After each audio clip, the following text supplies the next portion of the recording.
आज ये बोल दे रहे हैं बख्तियारपुर से नालंदा होते हुए नवादा होते हुए रजौली तक जो 4 लेन बन रहा है उसमें भी गिरेगा। पुल गिरना और पेपर लीक होना ये बिहार का फितरत बन चुका है। अब जरा सोचिए कि पहले से ही इन लोगों ने स्क्रिप्ट तैयार रखा है कि हम जो है ठेकेदार को बचाएंगे और खुद भी बच जाएंगे और भ्रष्टाचार का लड्डू जो है सब मिलके बांट के खा लेंगे और ग्रामीण के ऊपर आरोप लगा देंगे।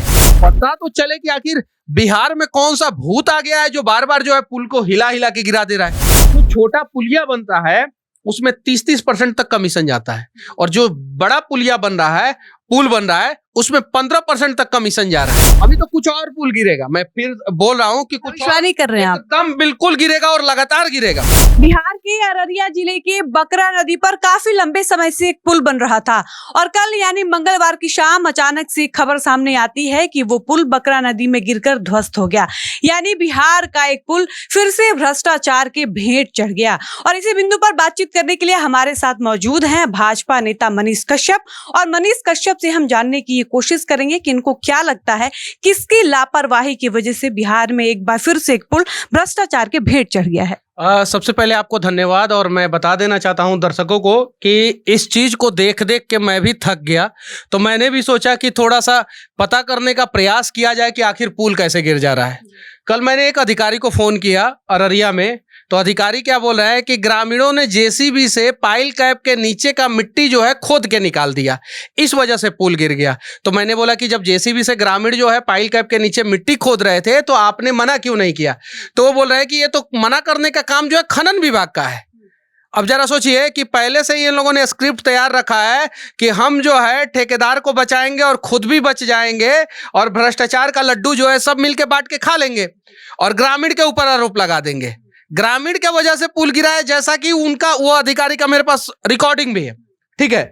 उसके बाद से इसके पहले सुपौल में पुल गिर गया, उसके पहले जमुई में, सिवान में, उसके पहले जो है अगवानी घाट का पुल गिरा, भागलपुर का किशनगंज में पुल गिरा, पूर्णिया में पुल गिरा। ये पुल बड़ा बड़ा पुल जो गिरता है वो ब्रेकिंग न्यूज बन जाता है। जो छोटा छोटा पुलिया जो है जो 50 साल के लिए बनता है, गांव के रोड के लिए बनता है, 25 साल के लिए बनता है, वो 2-2 साल 1-1 साल में गिर जाता है, उसका कोई ब्रेकिंग न्यूज नहीं बनता है। और पिछले 2 साल में बिहार से 8 पुल गिर चुके हैं। नहीं, ये 8 जो ब्रेकिंग न्यूज बना उसकी जानकारी है हमें। ऐसे अनेकों पुल गिरे हैं जिसकी जानकारी हमें नहीं है। पिछले 2 साल में 8 पुल का ब्रेकिंग न्यूज बना। देखिए ये जो है अखबार है और अखबार में सारी जानकारी पुलों के बारे में नहीं है, वो हाईलाइट पुल के बारे में। जैसे देखिए यहाँ पे लिखा हुआ है 4 जून 2023 को खगड़िया के अगवानी घाट में पुल गिरा। 19 मार्च 2023 को सारण जिले में अंग्रेजों के समय का पुल गिर गया। 19 फरवरी 2023 को पटना बिहटा सरमेरा 4 लेन गिरा। 26 जनवरी 2023 को दरभंगा में पुल गिरा। 2022 जुलाई में कटिहार में पुल गिरा। 18 नवंबर 2022 में नालंदा में निर्माणाधीन पुल गिर गया। 9 जून 2022 में सहरसा में गिरा। 30 अप्रैल 2022 में भागलपुर खगड़िया पे जो पुल बन रहा था वो गिरा। लेकिन इसमें जो जमुई में गिरा उसकी जानकारी नहीं है, जो सुपौल में अभी 1 महीना पहले गिरा उसकी जानकारी नहीं है। तो पुल बहुत सारा गिरा है और इस पे जो है कार्रवाई होना चाहिए और कार्रवाई नहीं होता है, इसलिए जो है आज मैंने हाई कोर्ट में एक PIL फाइल कर दिया ताकि जो है हाई कोर्ट के निगरानी में ये पता तो चले कि आखिर बिहार में कौन सा भूत आ गया है जो बार बार जो है पुल को हिला हिला के गिरा दे रहा है। क्या लग रहा है आपको, किसका दोष है, किसकी लापरवाही है ये? देखिए मैं तो बार बार कहता हूं सरकारी इंजीनियर बहुत मेहनत से पढ़ाई करते हैं। पढ़ाई करने के बाद एग्जाम बहुत टफ होता है और वो एग्जाम क्वालिफाई करने के बाद जो है वो जाते हैं वहां पे और उसके बाद से जो है जाके जो है उनका पेट जो है ना, ये पेट इतना बड़ा हो जाता है कि वो कभी भरता ही नहीं है। कमीशन सबसे बड़ा रीजन है, कमीशन। जो छोटा पुलिया बनता है उसमें 30% तक कमीशन जाता है और जो बड़ा पुलिया बन रहा है, पुल बन रहा है, उसमें 15% तक कमीशन जा रहा है और उसके बाद से 15% ठेकेदार को जो है कमाना है। तो 30%, यानी अगर 100 करोड़ का पुल है, बड़ा पुल, तो उसमें 30 करोड़ तो ऐसे ही छाट दीजिए, 70 करोड़। उसके अलावा जो है इधर उधर करते करते मतलब कि 50 से 60% रुपया में जो है वो निर्माण हो रहा है। अब जरा बताइए, जब 50 से 60% रुपया में निर्माण होगा तो आधा पुल का स्ट्रेंथ तो ऐसे ही कम हो गया, तब तो पुल गिरेगा ही। और जब पुल गिर जाएगा तो उसके पास एक जांच बैठती है, जांच कमेटी बैठाई जाती है। जांच कमेटी में कौन लोग रहते हैं? वही लोग रहते हैं ज्यादातर उसमें। हम नहीं बोल रहे हैं कि सारे लोग वहीं रहते हैं, लेकिन ज्यादातर वहीं रहते हैं जो कमीशन खाते हैं, ज्यादातर वहीं रहते हैं जो इसी इंजीनियरिंग प्रोसेस से वहां तक पहुंचे हैं। क्योंकि जांच कमेटी में तो इंजीनियर ना रहेगा, यहीं से शुरू से किया है, ले लेके वहां तक पहुंचे हैं। अच्छा मनीष जी, आपको नहीं लगता कि ऐसी घटनाएं जब सामने आती हैं, बिहार में लगातार पुल गिरता है, तो कहीं ना कहीं बिहार की छवि खराब होती है? बिल्कुल। अब बताइए, मैं तमिलनाडु में जेल में बंद था, वहां पे जो है टाइम्स ऑफ इंडिया में पढ़ रहा था, वहां पे अंग्रेजी हिंदी अखबार तो आता नहीं था। वहां पे इस अखबार में फ्रंट पेज पे जो है खगड़िया में जो अगवानी घाट में जो पुल गिरा था उसका जानकारी था फ्रंट पेज पे। मैंने सोचा कि चलो इंग्लिश अखबार है, इस पे आ गया होगा। और तमिल जो पेपर होता है वहां का, जो तमिल पेपर, उसमें भी इसकी जानकारी थी। वहां के तमिल जो कैदी वहां पे जो बंद थे मदुरई में, वो लोग आके जो है, हिंदी तो आती नहीं थी, इंग्लिश जिनको आती थी या थोड़ी बहुत टूटी फूटी किसी को हिंदी आती, तो वो लोग बोले कि बिहार में एक और पुल गिर गया मनीष। ये चीजें हैं, तो इससे जो है बिहार का छवि खराब होता है। अब जरा बताइए कि कोई बड़ा बिजनेसमैन वो अपना कंपनी के कुछ स्टाफ को भेजा और स्टाफ का गाड़ी जो है पुल के ऊपर से गुजर रहा है, तब तक पुल नीचे गिर गया। जरा बताइए, उसके स्टाफ तो मर जाएंगे।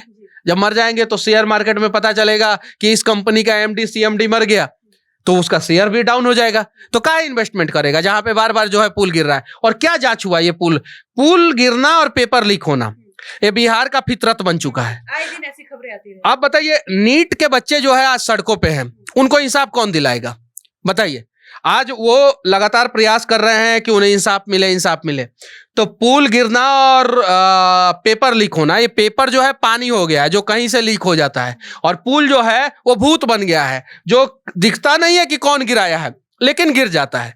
तो ये दोनों पे जो है सख्त एक्शन होना चाहिए। और देखिए, यहाँ पे नितिन गडकरी जी ने साफ साफ किया है सफाई।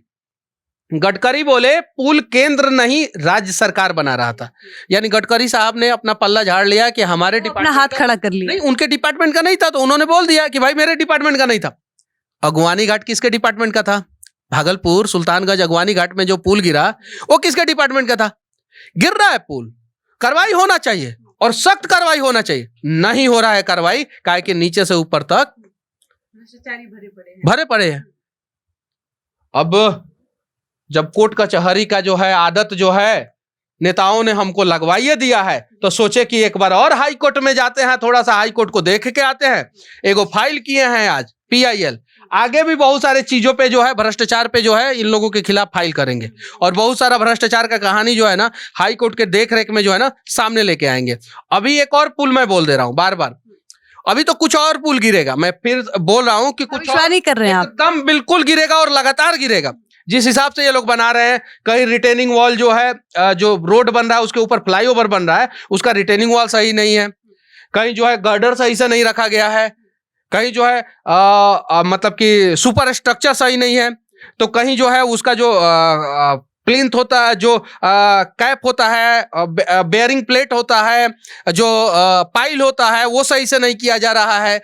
तो ये सारी चीजों पे जांच होना चाहिए। और अभी मैं आप लोगों से कहना चाहता हूं कि आप लोग जाइए और जो ये हाजीपुर सोनपुर जो पुल बन रहा है ना, अभी पिछले 13 साल से बन रहा है, वो पुल जो है अपने लाइफ साइकिल को कंप्लीट नहीं कर पाएगा, कभी नहीं। जितने साल के लिए बन रहा है उतना साल टिक ही नहीं पाएगा। ये बड़ी बात कह रहे हैं आप। इसके अलावा भी बहुत सारा पुल जो बख्तियारपुर से जो है रजौली तक 4 लेन बन रहा है ना, उसमें 1-2 फ्लाईओवर गिरेगा जरूर, आजे बोल दे रहे हैं। बख्तियारपुर से नालंदा होते हुए, नवादा होते हुए रजौली तक जो 4 लेन बन रहा है उसमें भी गिरेगा, एकदम गिरेगा। और अब तो हाई कोर्ट के देखरेख में होगा। हम भी सिविल इंजीनियर हैं, हम जा के जगह पे दिखाएंगे कि ये गड़बड़ी है, यहाँ पे जांच किया जाए कि गड़बड़ी है कि नहीं, और हम बताएंगे और वहां पे गड़बड़ी निकलेगा, 100% निकलेगा। क्योंकि पढ़ाई किए हैं ना, तब पढ़ाई का मतलब ये नहीं होता है कि अपना पेट पाले, पढ़ाई का मतलब ये होता है कि हम अपने समाज का, हम अपने राज्य का जो है ना स्थिति को बदले, और उसके लिए हम प्रयास करेंगे। मनीष जी, बिहार के संदर्भ में बात हो रही है, तो एक आखिरी सवाल मेरा आपसे ये रहेगा कि बिहार के औरंगाबाद के नबीनगर से एक घटना सामने आती है जिसमें श्रेया नाम की एक लड़की जो है वो उसकी हत्या कर दी गई है। इस मामले पर आप क्या कुछ कहना चाहेंगे? देखिए, मैं हत्या या आत्महत्या इस पे मैं नहीं बोल सकता जब तक पुलिस रिपोर्ट सबमिट ना करे, क्योंकि पुलिस ने जो जांच किया, पोस्टमार्टम रिपोर्ट में जो है पुलिस कुछ और बोल रही है, सोशल मीडिया पे कुछ और बोला जा रहा है। परिवार को इंसाफ मिलना चाहिए। इन सोशल मीडिया पे क्या है, पुलिस क्या बोल रहे हैं उससे मतलब नहीं है, परिवार को इंसाफ मिलना चाहिए। आखिर लड़की गायब क्यों हुई? आखिर जो है हमारे राज्य में शहर से लड़की गायब हो जा रही है और सीसीटीवी रिकॉर्डिंग जो है, फुटेज जो है वो गवर्नमेंट के पास नहीं रह रहा है। पटना में सीसीटीवी रिकॉर्डिंग लगा हुआ है, पटना में सरकार ने सीसीटीवी लगाया हुआ, रोज मोबाइल चोरी होता है, रोज पर्स चोरी होता है, एको को चोर नहीं पकड़ा जाता है। अगर चोर को आप पकड़ के दीजिए तो ठीक है, नहीं पकड़ा, अगर भीड़ ने नहीं पकड़ा तो प्रशासन नहीं पकड़ पाता है। पटना बेऊर जेल में था, मतलब कि रोज 50 चोर आते थे, रोज लोगों ने पकड़ के भेजा होता है, रोज आते थे। उन लोगों ने ऐसी ऐसी बातें बताई, उस पे भी जो है मैं स्पेशल वीडियो बनाऊंगा। ऐसी ऐसी बातें बताई। अरे सीसीटीवी रिकॉर्डिंग अगर सही होता तो जब वो बच्ची गायब थी, परिवार वालों ने पुलिस को कंप्लेन किया तो सीसीटीवी रिकॉर्डिंग से पुलिस खंगाल लेती कि बच्ची कहां गई। आप देखिए विदेशों में जो है सीसीटीवी रिकॉर्डिंग काम करता है, मुंबई में काम करता है, दिल्ली में काम करता है, साउथ के अनेकों राज्य के छोटे छोटे जिलों में। हम ये नहीं बोल रहे हैं कि चेन्नई में केवल काम करता है या सिर्फ हैदराबाद में काम करता है, वहां के छोटे छोटे जिलों में, छोटे छोटे बाजारों में जो है सीसीटीवी रिकॉर्डिंग काम करता है। प्रशासन ने और सरकार ने नियम लगाया कि हर एक शोरूम के बाहर जो है सीसीटीवी रिकॉर्डिंग होना चाहिए, वहां से जो है डेटा कलेक्ट करते हैं। यहाँ पे डेटा कलेक्ट नहीं हुआ, लड़की 2 दिन गायब रही, नहर में उसका जो है रोहतास के नहर में लाश मिला। जब लाश को निकाला गया तो प्रशासन का कहना है कि सोशल मीडिया पे अफवाह फैला कि एसिड अटैक है, जबकि जब लाश को निकाला गया तो 2 दिन लाश जो है वो उसमें था, तो जो निकाल रहा था वहां से जो है हाथ वो सड़ गया था, स्किन सड़ गया था, तो वहां से स्किन हट गया, तो इसलिए लग रहा था एसिड अटैक है। अब एसिड अटैक है कि आत्महत्या है कि हत्या है कि आत्महत्या के लिए उकसाया गया है, ये तो जांच करके प्रशासन बताएगा। लेकिन इस प्रकार की घटना आखिर बिहार में क्यों घट रही है? मैं नीतीश कुमार जी से मैं विनती करना चाहता हूं, मुख्यमंत्री जी से मैं विनती करना चाहता हूं कि बिहार में तत्काल, मैं पिछले 2 साल से वीडियो बना रहा हूं, 2.5 साल से इस पे, कि तत्काल 1 लाख पुलिस डिपार्टमेंट में बहाली निकालिए।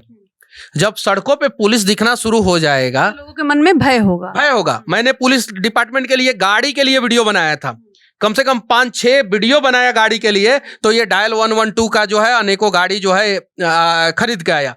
लेकिन ये ऊंट के मुंह में जीरा के समान है।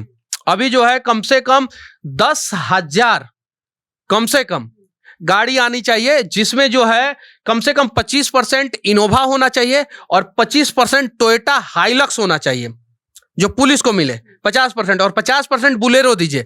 10,000 में से 2,500 इनोवा दीजिए, 2,500 हाइलक्स, टोयोटा हाइलक्स दीजिए। टोयोटा हाइलक्स इसलिए भी जरूरी है, सड़क पे कुछ हो जाता है तो टोचन करके वो हटा सकता है। और बढ़िया गाड़ी दीजिए, तेज गाड़ी दीजिए। यहाँ पे तो अपराधी भागता है सब जो है स्पीड वाला गाड़ी से, अब पुलिस जाता है। जो गाड़ी अभी नयको गाड़ी आया उसमें जो है 80, 90, 100 पे जाते जाते उस गाड़ी का हालत खराब हो जाता है। बुलेरो है, कितना जाएगा वो? तो अभी यूपी में देखिए इनोवा है, इनोवा स्पीड में, अब चोर भागेगा तो उसको पकड़ना भी तो है। तो ये सारी चीजें हैं, और इस पर अगर सिस्टम प्रशासन को अपग्रेड नहीं किया जाएगा ना, तो इस प्रकार की घटना होगी। और नवीनगर में आज किसी माँ ने अपनी बेटी को खोया है, कल जो है किसी और जिला में, किसी और कस्बे में, किसी और बाजार में जो है कोई और माँ जो है अपनी बेटी को खो देगी। तो विनती है सरकार से कि प्रशासन को दुरुस्त किया जाए, और सीसीटीवी जो है ना उसके लिए कुछ कानून लेके आया जाए कि हर बाजार में जो है हर शोरूम वाले को सीसीटीवी लगाना कंपलसरी किया जाए, और हर एक चौराहे पे प्रशासन का सीसीटीवी होना चाहिए। तो चलिए, ये थे हमारे साथ भाजपा नेता मनीष कश्यप, और इन्होंने श्रेया हत्याकांड मामले को लेकर कहा कि इस पूरे मामले को लेकर कुछ भी पुष्टि नहीं हुआ है, इसलिए हम ये नहीं कह सकते हैं कि हत्या है या आत्महत्या है। लेकिन इस पूरे मामले का जो भी दोषी है उसको कड़ी से कड़ी सजा मिलनी चाहिए। बाकी आप देख रहे थे सच टॉक्स, और मैं हूं आपके साथ डॉली पांडे। वीडियो आपको कैसी लगी कमेंट बॉक्स में अपनी राय जरूर बताइएगा। धन्यवाद।